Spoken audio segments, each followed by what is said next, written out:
So let's take a look at this PortKey touchscreen 5-inch monitor.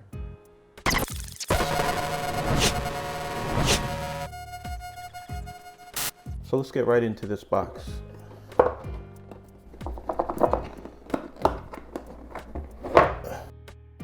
So we have all our monitor stuff here.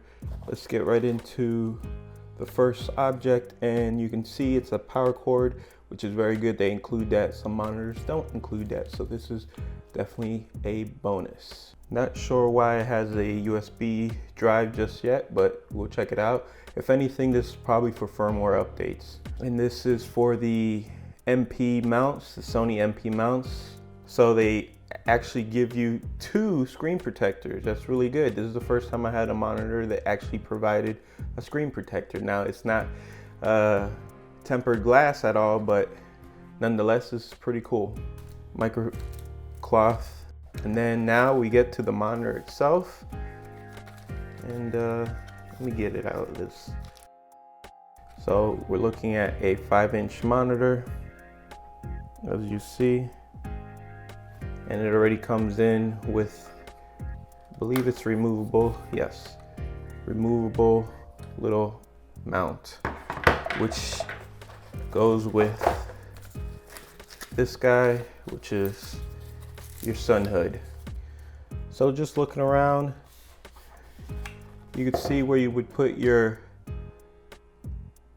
for updating the monitor like I thought, that's where you put the USB. Shows the sign right there, 7 to 24 volt DC. This is where you put the clip. So you have HDMI in and HDMI out, plus a headphone jack. Looks like you have a locking mechanism here.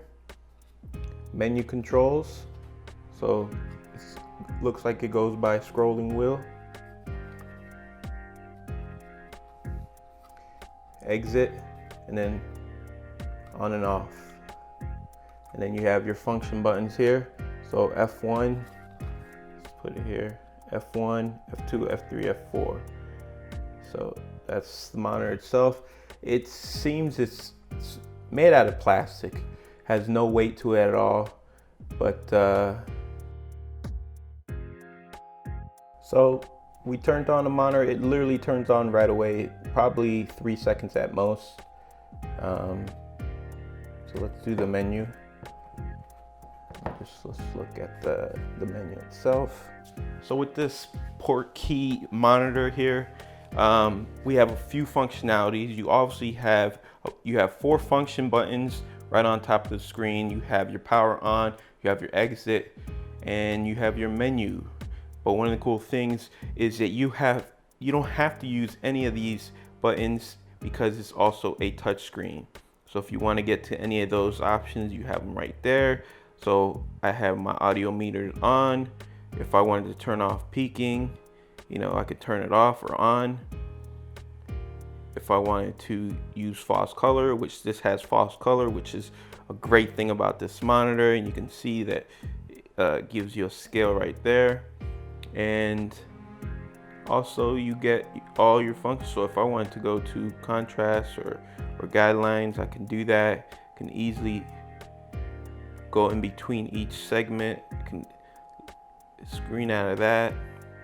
So right under here you have a USB port. So if you actually wanted to connect 3D LUTs to it, you have the option, and they actually provide you with that, which is really cool. And as for accuracy with the color and brightness and contrast, everything right out of the box, it really matches up very well with my actual camera. This is my 6500, and it has a 50mm f1.8 lens on it. And as you see, the colors look very similar, right? And that's one of the reasons why I can trust actually my exposure with this, because of this accuracy when it comes to how good the actual screen is. So when it comes to the LH5T, it has a screen size of 5 inches, weight about 200 grams. Dimensions is 142/82 by 20mm. Color depth is an 8-bit panel.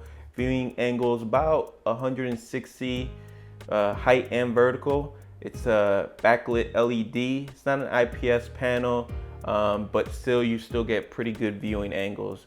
As far as your resolution, it's a 1920 by 1080p monitor, but it gives a 4K pass-through. So obviously this is a 4K camera and is able to pass through the HDMI. So you're getting very, very, very accurate colors. And that's one of the reasons why I like it. Yes, it's not an IPS, but still this does very well as far as those aspects.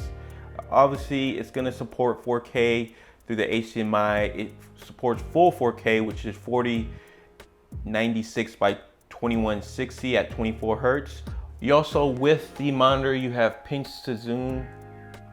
So you can kind of zoom in. This is great for trying to make sure that your focus, your camera is in focus. So with the pinch to zoom feature, it's really nice. So one of the things I do want to mention is that I did look around to see if I can find the actual brightness of this monitor. I don't see it where it shows any information with that, and that's one of the things that kind of bums me out, is I couldn't find any information. I think it's around 400 to 500 nits. Can't quote me on it, but if you do want a really bright monitor, they do sell another one that's about 1,000 nits. So you're talking about being able to see in the daylight very well. Obviously it comes with sun hood, but if you're gonna be taking this out, I'm not sure how well it works as far as being able to see in a bright lit environment.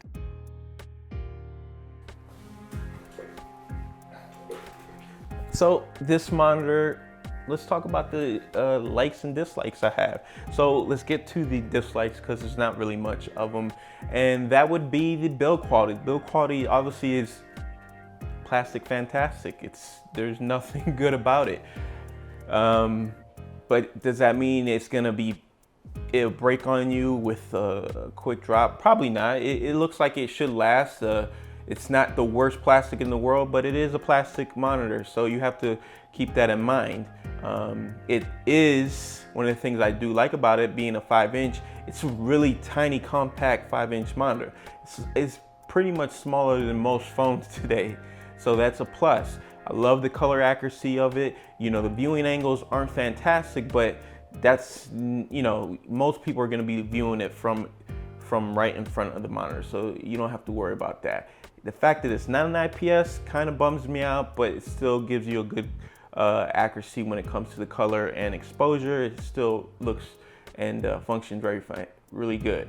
As far as things I definitely do like, I like the fact that they have the HDMI on the side. I have a monitor that has the HDMI on the bottom, and that is a pain in the butt to put these cables in. It seemed like a smart idea at first, but when I came to start using that monitor, it really started bumming me out on how awkward the HDMI cable started coming out. So that's definitely a negative, but a plus for this one because they put it in the right directions. Plenty of function buttons. Love the fact that it's touchscreen. You can zoom in, really get critical focus. It's great.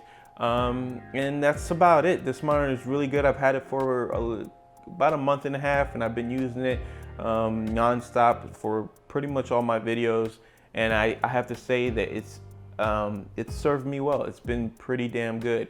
Obviously, takes Sony batteries. Everybody uses those. These things are fantastic. It doesn't come with a battery, which I think it would have been great, but it does come with the DC power, so you could just always connect it right to that. I wish it would have had a USB where you can plug it in with like a power bank and have battery from that. But for the price, I guess they can't give you everything, right? So my overall opinions is it's a really good monitor. I like it. It's a simple monitor as far as it gets the job done.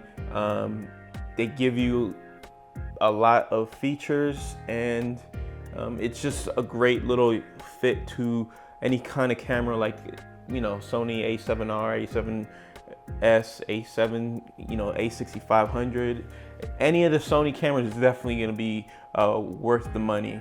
And that's about it. I really think that PortKey has some really good monitors. My friend Tomas, he made a video about a monitor, which I'll leave linked down below. It's a really high quality monitor as well.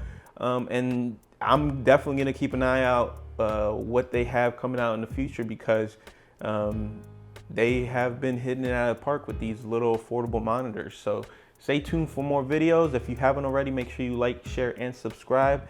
Guys, until next time, I will see you around. It's just not, it just works. That's what it matters. It just works.